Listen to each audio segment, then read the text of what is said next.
What's up, guys? Gaonan here, and welcome to episode 2 of Drafting to Masters. I hope you guys enjoyed episode 1. If you haven't had a chance to watch it, I've linked the playlist for season 2 of Drafting to Masters in the top right corner of this video. Also, if you're enjoying the content, I'd definitely appreciate you subscribing to the YouTube channel. I'm trying to hit some new tiers on YouTube, and any of your support is much appreciated. Without further ado, let's get into our second draft.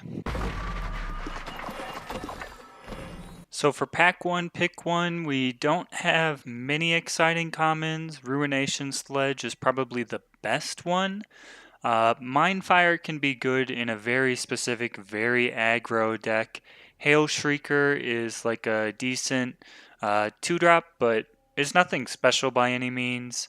And Gathering Light's not exciting, so I think I'm just going to take the rare and Gleaming Shield. It can help protect you from removal. Double up on a bomb that you already have late game by using Mirror Image, so it seems like an easy Gleaming Shield here. So the rare was taken in the last pack. This pack is a little bit more interesting. We have two very good commons as far as Master at Arms and Lethrai Target Caller. Learned Herbalist is even worth a mention as well. Rusty Grenamotive, I think, is pretty strong at this point, and Petition is just good fixing. As far as what I would like, I think I'm leaning towards Master at Arms here, just because I prefer to be in Justice. I think it's the strongest faction in set 4, so I'm just going to take the Master at Arms and see where we go from here. Now we see a Corrupted Umbran. I think that's probably the best card in this pack. Training Ground is good, Blade Whirl is good, and Rapid Yeti is okay too, but it's not my favorite card. So I'm just going to take Corrupted Umbran here and see where the draft takes us. This pack doesn't have any primal cards, so that's kind of noteworthy, but could just be an anomaly in this pack. We do have Vital Arcana, which is card advantage and life gain. We also have Hair Trigger Pistol, which is pretty decent. Weapon. Downfall is okay removal, and then we have some okay fire cards in Drifter and Pyre Elemental. Given that we have Corrupted Umbran, I'm just going to take this Hair Trigger Pistol here because I think it's the strongest card for us. So now there's no fire in this pack, so that's kind of odd given that there were 3 or 4 fire cards in the last pack, but not really important to us because we're not in fire at all at this point. I think the best card is probably just Sky Crew. 10 the Flock, I don't see how we could take advantage of that. Entangling Vines is okay, but Sky Crew is just like a solid 4-drop, good flood protection for late game and a way to win games. So I like taking Sky Crew here. So now we have some decent time cards coming through. We also have Reinforced Baton, which is okay. We have Coronal Umbran, which is alright. And Entangling Vines once again. Here, I'm going to take the Reinforced Baton. We already want to hit double Justice with Master at Arms, so I think leaning into the Justice side of things a little harder is not an issue. There is an argument to just take one of these time drops instead, but I want to try and get into a lane here and send the correct signal, so I'm going to take Baton. Not much here for us. We're just going to take this Back Alley Delinquent because it's pretty much the best card in the pack. We'll take Lingering Influence. It'll help us hit the double Justice we need. Peacekeeper's Helm is a great late pickup for us. Nothing else exciting here.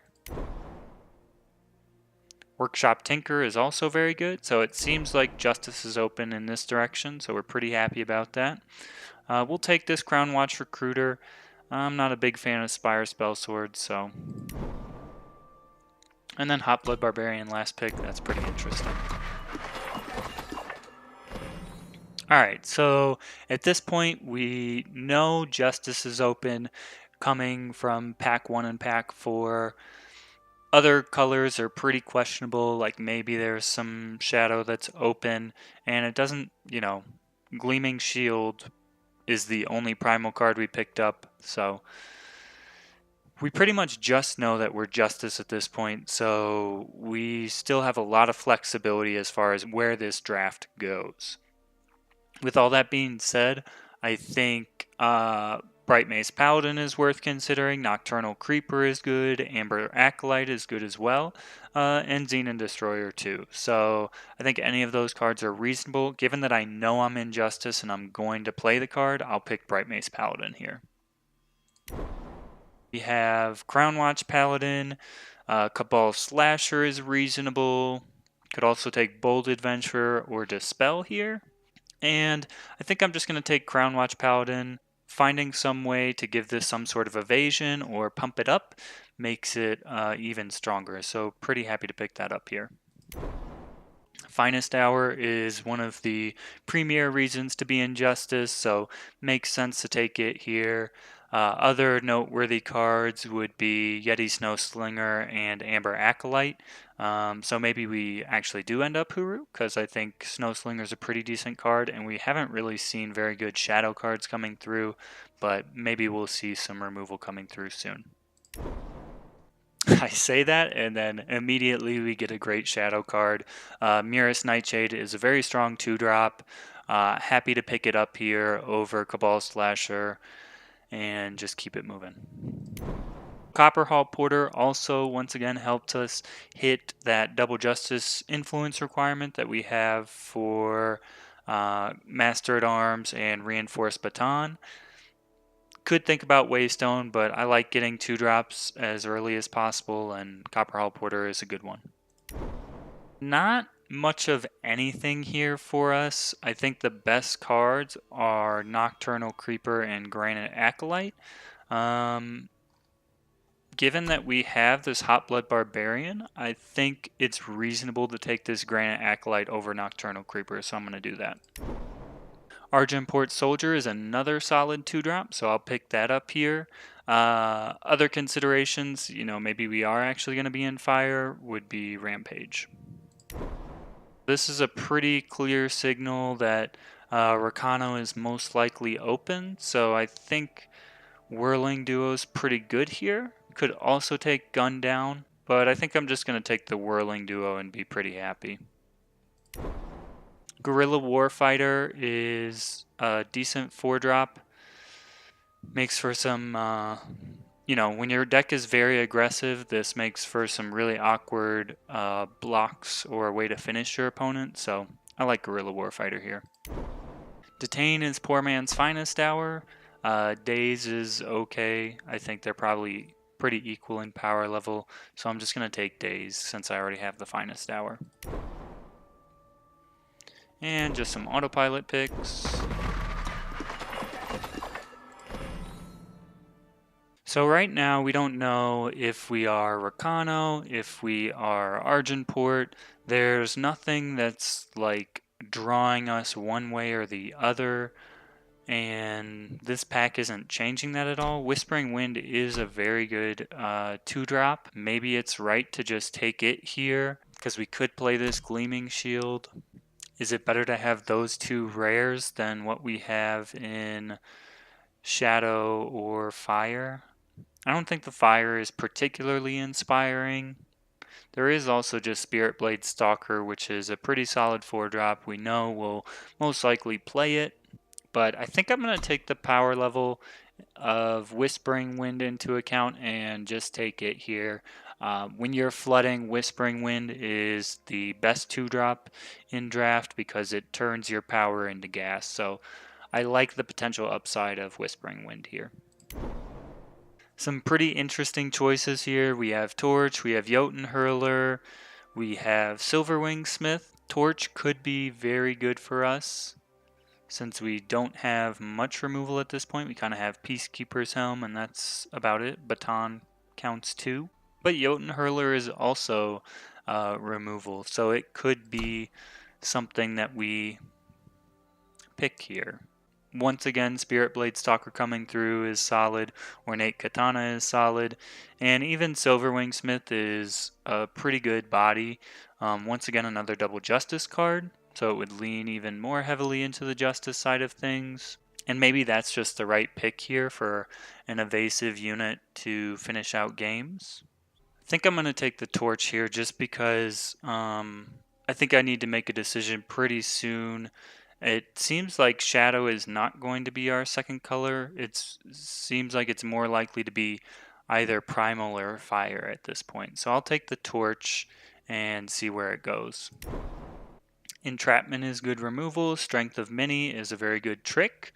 And then there's really nothing as far as Primal or Fire here that we want. So I think it's definitely one of those two cards. We could even think about Xenon Destroyer here, but I think just taking a trick is probably our best option. So I'm going to take Strength of Many. Wow. Arc Record Keeper is amazing. Rapid Shot is very good. So we keep waffling between these three colors at this point. We could just take Gun Down. We could take Renegade Valkyrie. All these are viable options. I don't think I can take this Arc Record Keeper since we don't have any other time cards at this point.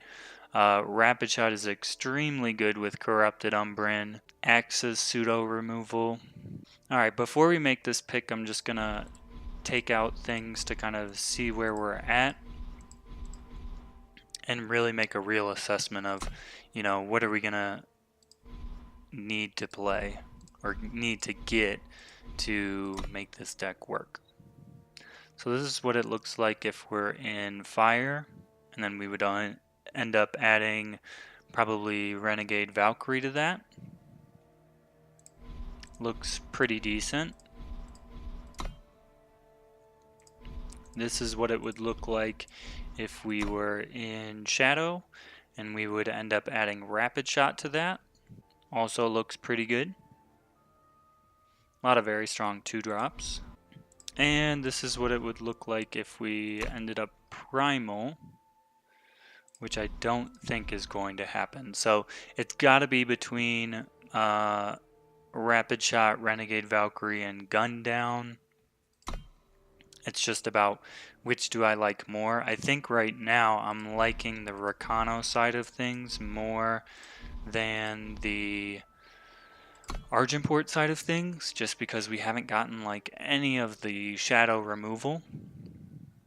So I think I'm just going to take this Renegade Valkyrie and keep it moving.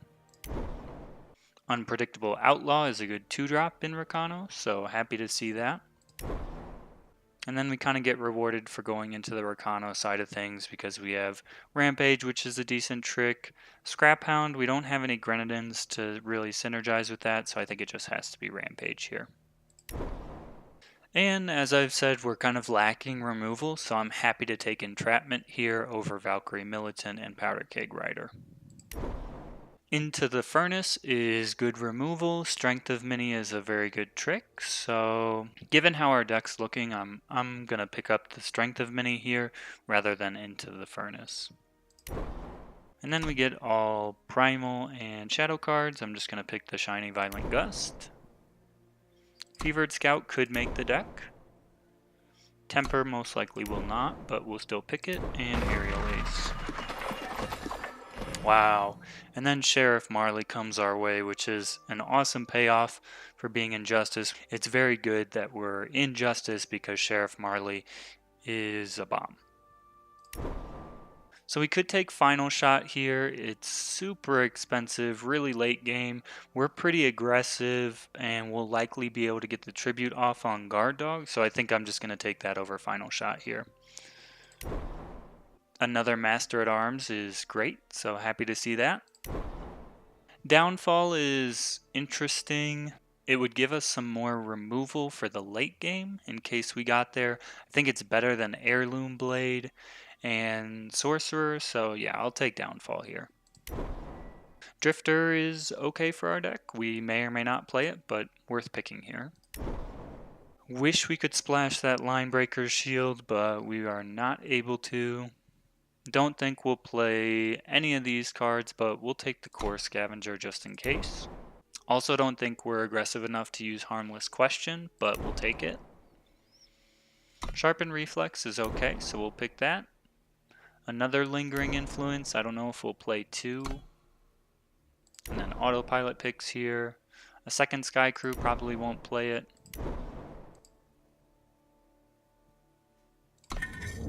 We almost have our deck here. Really just need to cut a spell or 2 and then maybe 1 unit. So let's make some quick cuts. Don't think I need 2 Lingering Influence. This deck is only going up to 4 or 5 most likely. So I think it's reasonable to cut Lingering Influence. We have 4 tricks, 2 Strength of Minis, 1 Rampage, 1 Finest Hour, so I don't think we really need this Sharpened Reflex. And then really just want to look at units and curve real quick. We could cut the other Lingering Influence since we have Copper Hall Porter and everything like that, but I think it's okay to keep 1 Lingering Influence here. If we do get to high levels of power, we've got Sky Crew, we've got Marley to, dump that extra power into, so I think it's okay if we do end up at higher levels of power. Overall, this is a pretty aggressive deck, so I think I could just get rid of this Crown Watch Recruiter and be pretty happy with where we're at. Other option is to probably get rid of Drifter, because it is just a vanilla 2-1, but it is an aggressive start, and it can often trade up too, so I think I like that more than the Crown Watch Recruiter. So this puts us at 17 power, and then you've also got Lingering Influence and Copper Hall Porter to help you hit that double Justice influence requirement. I don't think we have any Waystones. Nope. So we'll just get the power added to the deck now and be good to go. 7-10 seems like a little much. I'm gonna go 9-8 just because we have ways to get the second Justice Sigil. We just need to really hit 1 so that we can have Copper Hall Porter or Lingering Influence get us to the next Justice Sigil. So this is the deck. Just want to say thanks for watching the drafting and deck building portion of episode 2, and I hope you'll join me in the next video for the games to see how the deck actually plays out.